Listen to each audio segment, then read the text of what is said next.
These lovely cinnamon rolls are the result of a careful mixture of chemicals and sophisticated chemical reactions. So in this video today, we're going to look at some basic concepts in a chemical reaction. If you are already familiar with all of these, then you can skip this video and move on to the next one about water.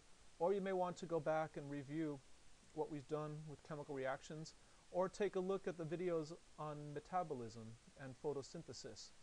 I've got links for all of these underneath this video if you're watching this on my website at www.sciencetutoronline.com. Otherwise, check out the YouTube channel and you'll find the other videos I mentioned. If you're going to skip this video, please go to my website anyway, where you can download the recipe for the cinnamon rolls. I'll see you there.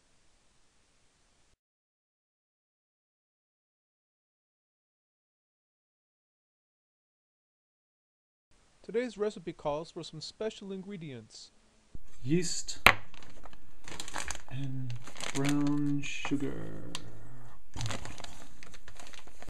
Let's take a look at our first main ingredient in this recipe. We've got something really sweet. It's called sugar. And sugar is a very simple chemical. In its basic form, there are many different kinds of sugars, but we're going to talk about glucose today. So it's got 6 carbon atoms, 12 hydrogen atoms, and 6 atoms of oxygen. And later on we'll get to the point of that. So sugar. And the sugar, thanks to the yeast is doing some work with the sugar and with oxygen. And so we've got sugar, and we've also got our O2, which is 2 atoms of oxygen, which forms an oxygen molecule. And we've got 6 of those oxygen molecules. So we've got sugar and oxygen being used in this chemical reaction. Oxygen. And these two substances together, these two chemicals, are reacting with one another, and so they are called the reactants. Reactants are the chemicals that are reacting with each other. And now what a chemical reaction comes down to is basically we're breaking up covalent bonds and creating new ones.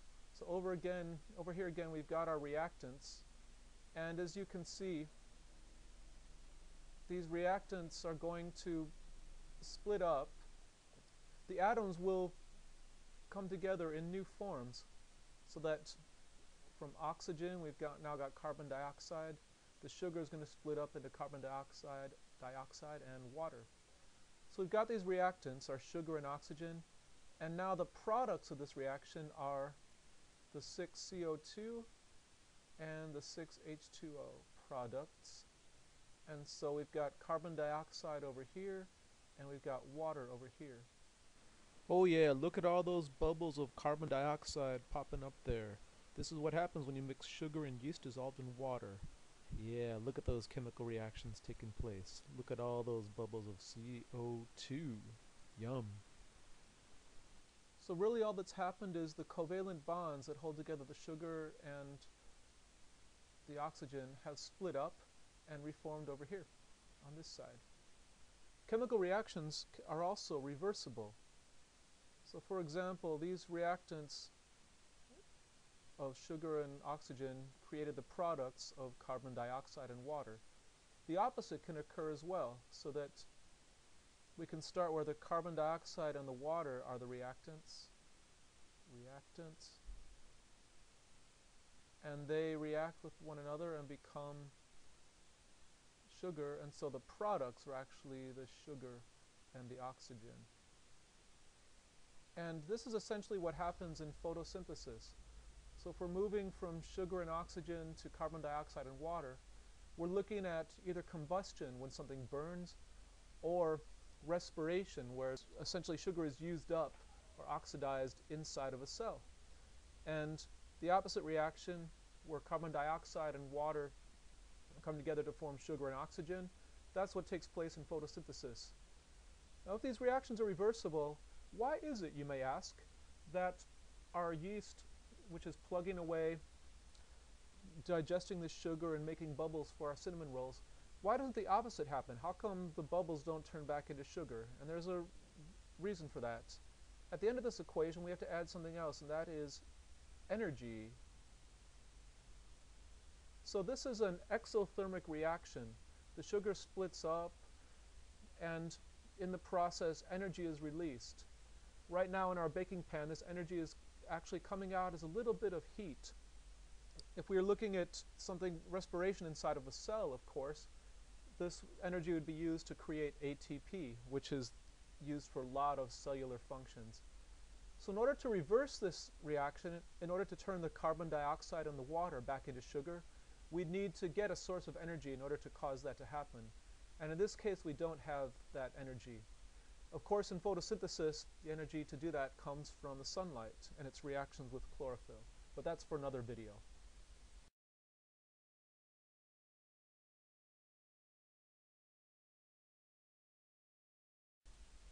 Now, with any kind of chemical reaction, they're all reversible, and the degree to which they're going to reverse themselves has to do with the energy that's involved, the amount of reactants, the presence or absence of enzymes, a lot of different factors. But in any chemical reaction, you'll reach a point at which it seems to stop happening.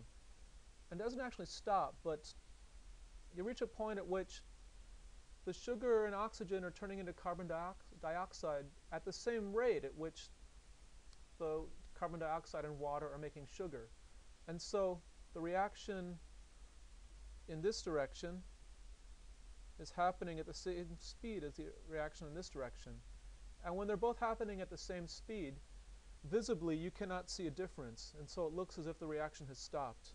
This point is known as equilibrium, because right here the reactions are happening at an equal rate on both sides.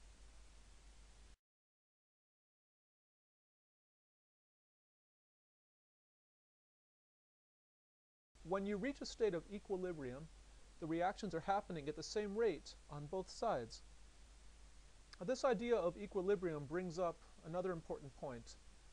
In order for a reaction to be reversible, you have to have the same amount of stuff on both sides.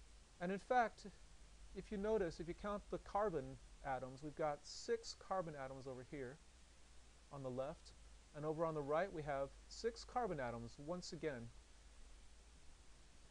Likewise, we've got 12 hydrogen atoms, and it may be deceptive because over on the right you only see H2, but remember you've got 2 atoms of hydrogen in this molecule of water, but you've got 6 water molecules. So in the end, once again, you end up with 12, because 2 times 6 is 12. So you end up with 12 atoms on both sides.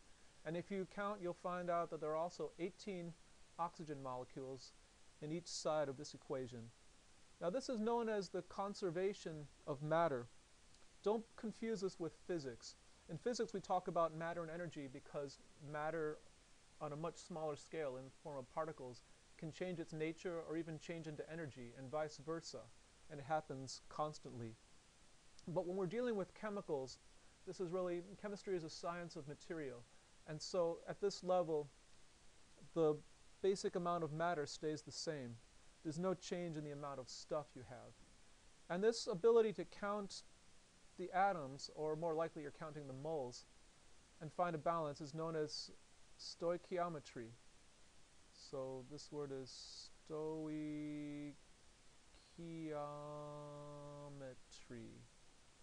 And stoichiometry is merely the conservation of matter. It's a fancy word for keeping the correct number of atoms of each element on both sides of the equation. Now let's take a look at some cinnamon rolls.